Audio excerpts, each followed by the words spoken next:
이 시간에는 구별된 삶이라는 제목으로 같이 은혜를 나누기를 원합니다. 오늘날 세상을 보면 우리가 살아가는 세상은 너무나 분주하고 또한 복잡한 이런 세상 속에 살아가고 있습니다. 아침에 눈을 뜨는 순간부터 하루 종일 참 많은 일들이 또 많은 것들이 우리의 삶 가운데 스쳐 지나가는 이런 모습 속에서 온갖 뉴스들과 또 많은 정보들이 우리들에게 밀려옵니다. 현대 지식인들은, 현대 살아가는 사람들은 과거 100여 년 전보다 거의 5배 이상의 많은 정보를 들으면서 살아간다 하더라고요. 과거에는 라디오나 이런 것으로 겨우 그냥 어떤 소식을 듣는 그런 시대가 있었다라고 한다면 지금은 가만히 앉아 있어도 눈에 보이는 수없이 많은 버스에 타도 심지어 엘리베이터에 타도 수없이 많은 뉴스거리들을 그 모니터상에서 볼 수 있는, 그러다 보니까 끊임없이 많은 정보들을 얻으면서 살아가는, 참 좋은 것 같지만 그만큼 복잡하고 그만큼 세상 것들이 우리에게 많이 다가온다라고 하는 것입니다. 이런 세상의 가치관이 우리 가운데 있다 보니까 너무나 세상적인 모습을 가지고 혹시나 우리가 살아갈 수밖에 없는 그런 염려를 가지게 되어집니다. 우리는 하나님의 자녀, 성도라고 하는 이름표를 가지고 있는데 과연 우리는 세상과 다른 모습을 가지고 살아가는 성도인가, 하나님의 자녀인가? 오늘 본문의 말씀은 에스겔 42장은 하나님께서 에스겔 선지에게 보여준 성전에 있는 거룩한 방, 이 방은 제사장들이 제사 드리기 위해서 사용하던 방이었었어요. 바깥 뜰에도 제사장들의 방이 있었는데 그것은 살아갈 때, 기거할 때 거주하는 그런 방이었다라고 한다면, 오늘 이 성전에 있는 이 방은 하나님 앞에 나아가기 위해 제사장이 반드시 들려야 하는, 세상에서 하나님 앞에 나아가는 통로, 그 통로를 통해서 제사장의 방에 들어가 옷을 갈아입고 그리고 제사장의 직분을 감당하는 바로 이러한 장소가 오늘 이 거룩한 방, 흔히 제사장의 방이라고 불려지게 되어지는데, 하나님께서는 왜 이러한 방을 우리에게 주셨을까요? 제사장에게 주었을까요? 바로 그것은 세상과 하나님의 성전은 구별된 장소이기 때문에, 그렇다면 제사장들도 또 오늘날 우리가 하나님 앞에서 우리의 삶도 제사장의 삶을 살아가야 됩니다. 그렇다면 우리도 오늘 말씀 통해서 나는 어떤 구별된 삶을 살아가고 있는가, 나의 삶을 한번 돌아볼 수 있는 그런 은혜가 있어야 됩니다. 먼저 오늘 말씀에서 세상과 구별되는 성전에 있는 그 거룩한 방이 있다라고 하는 것은 곧 우리가 하나님 앞에 나아갈 때 내가 세상의 모습 그대로가 아니라 구별된 삶으로 하나님 앞에 나아가야 한다라고 하는 것을 우리에게 보여주고 있습니다. 제사장은 성전 뜰에, 안뜰과 바깥 뜰에 거하면서 또 바깥 뜰에서는 이방인들과 같이 어울려 부딪히면서 이렇게 살아가다가 하나님의 성전에 들어갈 때에는 반드시 거룩한 옷을 입고 그리고 성전에 들어갔다가 성전에서 나올 때에는 이 제사장의 방에 들어가서 또한 반드시 그 거룩한 옷을 갈아입고 그리고 다시 세상으로 나아가게 되어집니다. 즉 이것은 하나님 앞에 나갈 때 우리는 세상에서 먹고 자고 살아가던 그 모습 그대로 우리가 하나님 앞에 사실 나아가서는 아니 된다라고 하는 거예요. 우리가 보통 내 모습 이대로 날 받아 주옵소서 이렇게 찬송하기도 하지만, 그것은 회개할 때 우리가 하나님 앞에서 정말로 하나님의 은혜를 필요로 할 때 우리가 구하는 그런 기도요 찬송이다라고 한다면, 성도 우리는 하나님 앞에 나아갈 때 오늘 말씀에서 제사장의 방, 거룩함의 방이 있다라고 하는 것은 곧 나의 삶도 하나님 앞에 이런 거룩함의 삶이 있어야 되고, 나의 삶 속에서도 이런 거룩한 방과 같은 그런 구별된 모습을 가지고 살고자 하는 그런 마음과 은혜가 있어야 됩니다. 그 은혜가 우리 성도들 속에 있어서 여러분의 삶이 하나님 앞에 구별된 삶으로 살아갈 수 있는 그런 은혜가 있기를 주님의 이름으로 축원드립니다. 자, 그렇다면 우리에게 왜 이런 구별된 삶이 필요할까요? 바로 제사장들에게 있어서 이 거룩한 방, 제사장의 옷을 갈아입고 하나님의 성전에 나아가는 것은 바로 그만큼 세상에서의 죄와 세상에서의 오염에서부터 나를 깨끗하게 하고자 하는 그런 마음의 그 은혜가 우리 가운데 있어야 된다라고 하는 것입니다. 예수님의 비유, 선한 사마리아인의 비유에서 보면 그 강도 만난 그 사람이 세 사람을 만나게 되어지죠.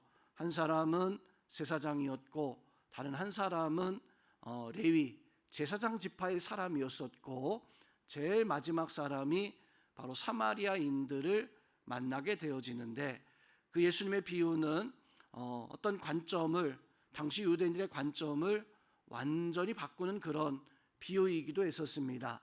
제사장은 또 레위 지파 사람들은 피 흘린 사람들을 절대로 가까이 할 수 없었어요. 왜냐하면 구별된 삶이 필요하고 하나님 앞에 나가서 바로 제사 드리기 위해서는 내가 정결해야 되는데, 피 흘린 사람을 만지는 것은 곧 그것은 부정해지는, 그 피 흘린 사람을 만드는 것은 곧 내가 스스로 죄인 되어지는, 그러니까 강도 만난 사람을 보고 아무런 조치도 하지 아니하고 가버렸던 것은 그 당시 유대인들에게 있어서는 너무나 당연한 거였었어요.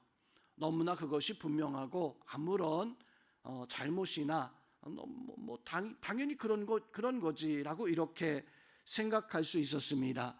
근데 예수님께서 말씀하신 그 비유에서 누가 정말 우리의 이웃이냐라고 이렇게 묻고 있는 것은, 내가 하나님 앞에 생활 속에서 가지게 되어진 어떤 죄의 모습보다 더 중요한 것은 마음에서부터의 어떤 구별됨이 우리에게 중요합니다.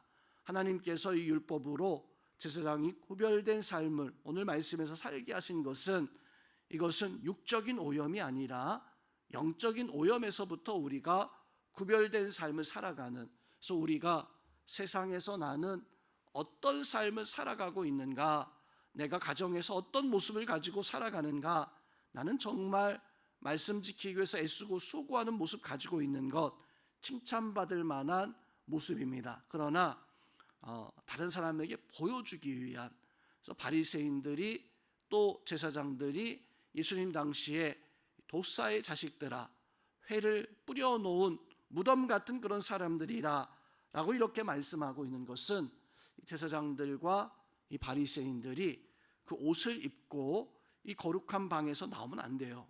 그런데 문제는 내가 거룩함을 드러내기 위해서 이 제사장들이 그 옷을 입고 나와서 백성들 앞에서 내가 제사장인 것을, 내가 바리새인인 것을, 내가 서기관인 것을, 그것을 보여주는 그런 모습을 가지고 있었던, 우리는 이런 외형적인 어떤 거룩함이 아니라 우리 예수님께서 또 하나님께서 오늘 성경의 말씀 통해서 우리에게 원하시는 것은 정말 마음의 순결함, 마음의 구별된 삶, 하나님께서 우리에게 그 삶을 우리에게 원하시고 계십니다. 그 모습으로 구별된 삶을 살아갈 수 있는 그런 은혜가 있어야 됩니다. 또 한 가지, 예수님께서 왜 우리에게 구별된 삶을 살아가게 하는가, 바로 그것은 이제 베드로전서의 말씀에서 보면 너희는 택한 족속이요 왕같은 제사장이라, 택한 제사장, 왕같은 제사장이라고 말씀해주고 있는 그것은, 왕같은 제사장이라는 의미가 뭘까요? 제사장은 그저 그냥 교회 성전 안에서 제사 드리는데 왕과 같다. 이 제사장이 가지고 있는 정결함이 세상 사람들에게 있어서는 정말로 어떤 왕의 통치, 왕의 다스림처럼 사람들에게 선한 영향력을 끼칠 수 있는 그런 삶을 살아가는 사람이더라라고 하는 것입니다. 선명 우리가 바로 그런 삶을 살아갈 수 있는 왕과 같은 제사장이 되어져야 돼요. 교회 안에서는 분명 제사장이 되어져야 되는데 교회 바깥에 나가서도 우리가 왕이 사람들을 명령하고 다스리고 통치하듯이 내가 세상 속에서도 바로 선한 삶을, 선한 영향력을 끼치기 위해서는 어떤 모습을 가지고 있어야 됩니까? 내가 구별되지 않고서는, 내가 하나님 앞에 바른 삶을 살지 않고서는 결코 왕과 같은 제사장의 모습을 가질 수가 없습니다. 우리 성도님들은 그렇게 구별된 삶을 살아갈 수 있는 왕과 같은 제사장 되어질 수 있기를 주님의 이름으로 축원드립니다. 자, 마지막으로 오늘 9절 말씀에서 보면 이 방들 아래 동쪽에서 들어가는 통행구, 통로가 있으니 곧 바깥들에서 들어가는 통행구다. 바깥들은 이방인의 뜰이라 그랬었어요. 하나님 앞에 제사 드리기 위해서 나아가지 못하는 이방인들도 그저 그냥 거할 수 있는 그곳에서 제사장의 방에 들어갈 수 있는 통행구가 있었다. 무슨 의미일까요? 바로 이것은 내가 하나님 앞에 나아갈 때 내 힘과 내 능력이 아닌 통행할 수 있는 그 통로가 있어야 되는데, 우리는 영적으로 이 통행구가 무엇입니까? 바로 예수 그리스도가 우리의 통로가 되어져야 됩니다. 예수님 우리의 통로가 되어져서 하나님의 거룩함으로 나아가기 위한 다른 방법, 다른 길은 없어요. 혹 사람들이 구원만 받으면 됐지, 그런데 구원받을 만한 이름, 예수 그리스도 이름 외에 다른 이름을 주신 적이 없다라고 이렇게 하나님 분명하게 우리에게 말씀을 해주고 있습니다. 우리는 하나님 앞에 나아가기 위해, 성전에 나아가기 위해서는 오직 한 길 예수 그리스도라고 하는 통로가 바로 우리 가운데 있어서 예수님을 통해서 하나님 앞에 나아가는 믿음의 삶을 살아가야 됩니다. 우리 성도님 이렇게 구별된 삶으로 하나님 앞에 살아가되 시간 속에서 내 생각과 나의 행실이 하나님 앞에 구별된 거룩한 삶을 살아갈 수 있는 우리 모든 성도님들 될 수 있기를 주님의 이름으로 축원드립니다.